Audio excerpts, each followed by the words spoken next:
जय बोलिए आदिनाथ भगवान की जय। भक्तांबर स्तोत्र की जय। आचार्य मानतुंग जी की जय। आचार्य श्री प्रक सागर जी मुनिराज की जय।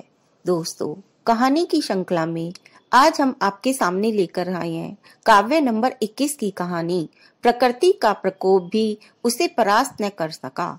बसंत ऋतु में प्रकृति श्रृंगार की मनोरम छटा बिखेर रही थी। बड़े बड़े पर्वत तथा वृक्ष फूलों व पत्तों का हरा व रंग बिरंगा परिधान पहनकर दर्शकों का मन मोह रहे थे।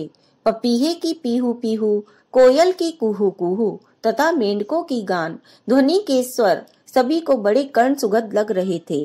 कहीं मयूर वृंद नृत्य कर रहे थे तो कहीं गगन विद्युत की चमक के बीच मेघों का गंभीर गर्जन इंद्रदेव के सितार वादन जैसा लग रहा था। बसंत ऋतु के ऐसे सुहावने वातावरण में श्रीधर और रूपश्री पाणी ग्रहण के सूत्र में बन चुके थे। उनमें श्रीधर की रुचि धर्म में नहीं थी। वह तो धर्म को पूर्वजों की बपोती और धर्म के नियमों को ढोंग मानता था, किंतु उसकी पत्नी रूपश्री जैन धर्म में दृढ़ श्रद्धा रखने वाली धार्मिक गृहिणी थी। रूपश्री का प्रतिदिन जिन दर्शन के बाद ही अन्न जन लेने का नियम था। वह प्रतिदिन ससुराल गृह से 5 मील दूर स्थित जिन मंदिर जाती और दर्शन करने के बाद ही अन्न जल ग्रहण करती थी। विवाह के बाद 9 दिन तक तो यह सब क्रियाएं ठीक ठाक चलती रही, किंतु 10वें दिन तो आकाश में घनघोर वर्षा की झड़ी ही लग गई।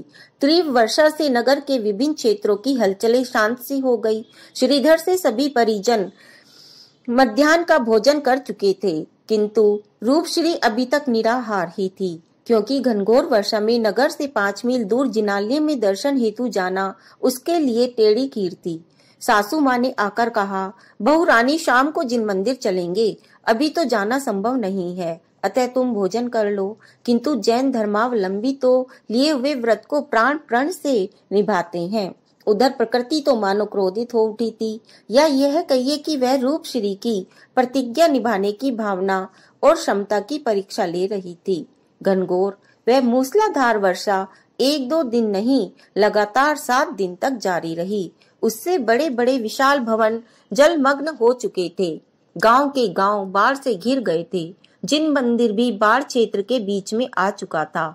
अतंतः 7 दिन बाद वर्षा थमी तो 7 दिन से निराहार रूपश्री दर्शन हेतु देवालय की ओर चली, किंतु यह क्या, बीच में पड़ने वाली नदी की बाढ़ ने उसे बीच में रोक लिया। देवालय के चारों ओर भी दूर से जल ही जल फैला हुआ दिखाई दे रहा था। आखिर निराश होकर रूपश्री का सब परिवार घर वापस लौट आया। ससुर जी आकर समझाने लगे, बहू रानी, 7 दिन के निर्जल उपवास से तुम्हारी कुंदन सी काया कैसे मुरझा गई है। अब और हट मत करो बेटी।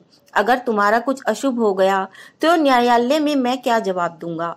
लोग क्या मुझे नगर श्रेष्ठी को संदेह की दृष्टि से नहीं देखेंगे। सासू ने भी आकर समझाया कि ससुर जी तो न्यायालय में जवाब देने की बात कह रहे हैं, पर मैं भगवान को क्या जवाब दूंगी। लोग मुझ पर आरोप लगाएंगे कि सासू माँ होकर भी बहू को सुरक्षित न रख सकी। किंतु 7 दिन से निराहार रहने वाली रूपश्री आज भी अपने व्रत व विचारों पर दृढ़ रही। उसने सभी को समझाया कि प्रण और प्राण में कोई तालमेल नहीं हो सकता। उसे प्राणों का कोई मोह नहीं, केवल प्रण निभाने की ही चिंता है। वर्षा और बाढ़ से नगर भर में चिंता का वातावरण था। सभी बाढ़ पीड़ित जन संकट टालने के लिए अपने अपने इष्ट देव की आराधना कर रहे थे। धर्म में विश्वास न रखने वाले श्रीधर को भी प्रकृति के आगे झुकना पड़ा। पत्नी ने उससे कहा कि एक दिवस हमारे घर में एक दिगंबर मुनिराज की आहारचर्या थी। तब उन्होंने मुझे महाप्रभावक भक्तांबर स्तोत्र रोज पढ़ने को कहा था, और तुम भी इसी स्तोत्र का पाठ करो। मुझे पूर्ण विश्वास है कि कुछ न कुछ अवश्य ही चमत्कार होगा। पत्नी के कहने से श्रीधर पुस्तक लेकर महाप्रभावक श्री भक्तांबर स्तोत्र का पाठ एकाग्र चित्त व भक्ति से करने लगा। पाठ के बीच जब वह 21वें श्लोक पर आया तो वह वहीं रुक गया और काफी देर तक इसी श्लोक को बार बार दोहराता रहा। तभी जिन शासन की भक्त तथा अनेक अलंकारों से विभूषित मीरा देवी ने प्रकट होकर कहा, वत्स मैं प्रसन्न हूँ, बताओ क्या चाहते हो। श्रीधर ने कहा, देवी, मेरी पत्नी रूपश्री बाढ़ की स्थिति में जिन मंदिर न जाकर 7 दिन से निराहार है, अतः हमारे समस्त परिवार को जिन दर्शन कराने की कृपा करें। देवी के प्रताप से वायु रथ पर सवार होकर श्रीधर के पूरे परिवार ने जिन वंदना की और वहां मुनिराज का उपदेश सुना। इस अलौकिक व अनुपम चमत्कार से श्रीधर का जैन धर्म में पूर्ण श्रद्धान हो गया। श्रीधर ने मुनि श्री से व्रत ग्रहण किए तथा उनकी दृढ़ प्रतिज्ञा विदुषी व सम्यक दृष्टि पत्नी जिनेन्द्र के आगे अभिभक्ति में लीन थी। ऐसा प्रतीत होता था मानो उसे अब भोजन की कोई इच्छा ही नहीं रह गई है। तो दोस्तों, यह थी कहानी काव्य नंबर 21 की दृढ़ श्रद्धानी रूप श्री की कहानी। और इसी के साथ जय जिनेन्द्र।